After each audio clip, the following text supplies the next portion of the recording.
পৰিৱেশ আৰু পৰিৱেশৰ সমস্যা পাৰ্ট 3 আমি কৰিম। পাৰ্ট 3 উত্তৰ প্ৰশ্ন উত্তৰ কৰোঁ আহা। কুৱেশ্যন নম্বৰ 38 তলত দিয়া বৰষুণৰ গেছবোৰ কোনটোৱে এচিড বৰষুণ সৃষ্টি কৰে? ইয়াৰ কোনটো এচিড বৰষুণ সৃষ্টি হ'ব? বি2 হ'ব। সালফাৰ ডাই অক্সাইড এচিড বৰষুণ হয়। বায়ুমণ্ডলত থকা সালফাৰ ডাই অক্সাইড, সালফাৰটো আমি SO2 অংকটো লিখা হয়। সালফাৰ ডাই অক্সাইড আৰু নাইট্ৰজেনৰ অক্সাইডবোৰৰ জলীয় বাষ্পৰ সৈতে বিক্ৰিয়া কৰি আমি এচিড বৰষুণ সৃষ্টি হয়। তাৰপিছত কুৱেশ্যন নম্বৰ 39 মাউণ্টেন পিটনিবট আগ্নেয়গিৰি কোনটো দেশত ঔদ্যোগিকৰণ হৈছিল? এইটো কোনটো দেশত ঔদ্যোগিকৰণ কৰা হৈছিল? বি2 উত্তৰ হ'ব মাউণ্টেন পিটনিবটৰ পিটনিটপ দ্বীপত অৱস্থিত এটা সক্ৰিয় আগ্নেয়গিৰি। এইটো 1991 চনত ইয়াৰ এক ভয়ংকৰ ঔদ্যোগিকৰণ হৈছিল। তাৰপিছত কুৱেশ্যন নম্বৰ 40 এইটো 42 তলৰ কোনটো পৃথিৱীৰ পৰিৱেশৰ পৰিৱৰ্তন প্ৰদান কাৰক? ইয়াৰ কোনটো পৰিৱেশৰ প্ৰধান কাৰণ হ'ব? এইটো উত্তৰ হ'ব জনসংখ্যা বৃদ্ধি। দ্ৰুতগতিত বৃদ্ধি পোৱা মানৱ জনসংখ্যাৰ প্ৰকৃতি সম্পদৰ অত্যাধিক ব্যৱহাৰ কৰাৰ প্ৰদূষণৰ বৃদ্ধি কৰি পৰিৱেশৰ পৰিৱৰ্তন মূল কাৰক হিচাপে কাম কৰে। কুৱেশ্যন নম্বৰ 41 আগ্নেয়গিৰি ঔদ্যোগিকৰণৰ ফলত সৃষ্টি হোৱা বায়ু প্ৰদূষণৰ বাবে জগৰীয়া গেছ দুটা হ'ল। ইয়াৰ কোনটো উত্তৰ হ'ব? 41ৰ C2 উত্তৰ হ'ব সালফাৰ ডাই অক্সাইড আৰু কাৰ্বন ডাই অক্সাইড হ'ব। আগ্নেয়গিৰি ঔদ্যোগিকৰণৰ সময়ত প্ৰচুৰ পৰিমাণে সালফাৰ ডাই অক্সাইড আৰু কাৰ্বন ডাই অক্সাইডৰ গেছ বায়ুমণ্ডলত নিৰ্গত কৰা হয়। তাৰপিছত কুৱেশ্যন নম্বৰ 42 গোলকীয় উষ্ণতা বৃদ্ধিৰ ফলত যোৱা 3টা দশকত উত্তৰ মহাসাগৰ বৰফত 30% কমিছে। ফলস্বৰূপে এই অঞ্চলৰ বৰফত বাস কৰা এবিধ জন্তুৰ খাদ্য আৰু বাসস্থানৰ সংকেত হৈছে আৰু জন্তুবিধৰ বিলুপ্ত হোৱা সম্ভাৱনা বাঢ়িছে। এই জন্তুবিধ হ'ল ইয়াৰ কোনটো উত্তৰ হ'ব? 42 D2 উত্তৰ হ'ব মেৰুদেশী বগা বালুক হ'ব। উত্তৰ মেৰু আমি বহলাই লিখিলে উত্তৰ মেৰু বৰফ গলি যোৱাৰ বাবে মেৰুদেশী বগা বালুক বাসস্থানৰ আৰু চিকাৰ কৰা স্থানক ধ্বংস হৈ পৰিছে।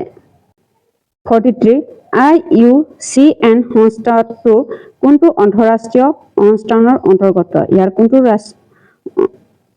কোনটো সংস্থান আন্তঃৰাষ্ট্ৰীয় হ'ব? 43 কোনটো উত্তৰ হয়? 43 A2 উত্তৰ হ'ব UNESCO হ'ব। এইটো IUCN এটা স্বতন্ত্ৰ আন্তৰ্জাতিক সংস্থান। ইয়াৰ প্ৰতিষ্ঠা হৈছিল ইয়াৰ প্ৰতিষ্ঠাটো 48 চনত হৈছিল। UNESCO উদ্যোগ কৰা হৈছিল। কুৱেশ্যন নম্বৰ 44 গোলকীয় উত্তাপ এটা ইয়াৰ গোলকীয় উত্তাপটো কোনটো উত্তৰ হ'ব? 44ৰ কোনটো উত্তৰ হ'ব?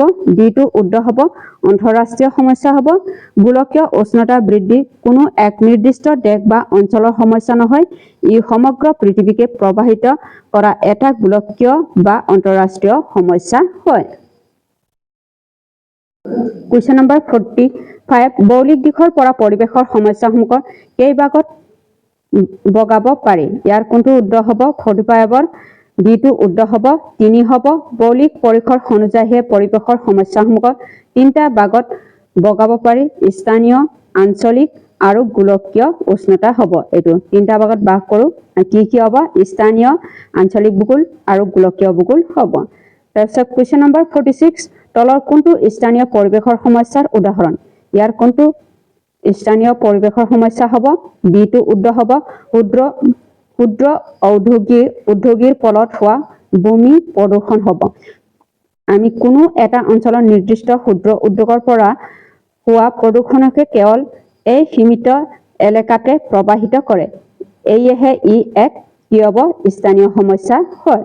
তাৰপিছত কুৱেশ্যন নম্বৰ 47 গেছীয় গোলকীয় উত্তাপ বৃদ্ধিৰ বাবে দায়ী নহয়। ইয়াৰ কোনটো উত্তৰ হ'ব?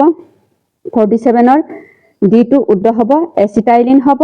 কাৰ্বন ডাই অক্সাইড, মিথেন আৰু ছালফাৰৰ যৌগসমূহৰ গ্ৰীণহাউচ গেছ বা পৰিৱেশৰ প্ৰদূষক, কিন্তু এচিটাইলিন গেছটো কি হ'ব? গোলকীয় উষ্ণতা বৃদ্ধিৰ প্ৰধান কাৰক নহয়। কুৱেশ্যন নম্বৰ 48 নগৰ পেলনীয়া পদাৰ্থ নগৰ অঞ্চলৰ মাজেদি বা কাষেদি প্ৰবাহিত নদ নদীৰ পানী প্ৰদূষিত কৰে তলৰ কোনটো উপায়ৰ দ্বাৰা এনে সমস্যা সমাধান কৰিব পৰা যায় ইয়াৰ কোনটো উত্তৰ হ'ব 48 কোনটো উত্তৰ হয় 48 এটো উত্তৰ হ'ব জাবৰ নিষ্কাশন বিজ্ঞানসন্মত পদ্ধতি হ'ব কাৰণ পৌৰসভা আৱৰ্জনাবোৰ নদ নদী নেপেলাই যদিও বিজ্ঞানসন্মতভাৱে যেনে উদন কৰি ব্যৱস্থাপন কৰা হয় তেন্তে নদীৰ পানী প্ৰদূষণ ৰোধ কৰিব পৰা যাব তাৰপিছত কুৱেশ্যন নম্বৰ 49 তলৰ কোনটো বায়ু প্ৰদূষণৰ পৰিণাম হ'ব কোনটো উত্তৰ হ'ব বিটো উত্তৰ হ'ব এচিড বৰষুণ হ'ব বায়ুমণ্ডলত প্ৰদূষিত গেছৰ মাত্ৰা বৃদ্ধি পালে বৰষুণৰ পানীৰ সৈতে মিহলি হৈ এচিড বৰষুণ সৃষ্টি কৰে কুৱেশ্যন নম্বৰ 50 তলৰ কোনটো পৰিৱেশৰ স্থানীয় সমস্যা হ'ব ইয়াৰ কোনটো পৰিৱেশৰ স্থানীয় সমস্যা হয় এটো উত্তৰ হ'ব উদ্যোগ ঔদ্যোগিক কৰা সীমিত ভূমি প্ৰদূষণ হ'ব ই এক নিৰ্দিষ্ট আৰু ছুটি পৰিসৰ অঞ্চলত সীমাবদ্ধ থকাৰ বাবে ইয়াক স্থানীয় সমস্যা বুলি গণ্য কৰা হয় এটোৱে হ'ব পাৰ্টিৰ প্ৰশ্ন উত্তৰটো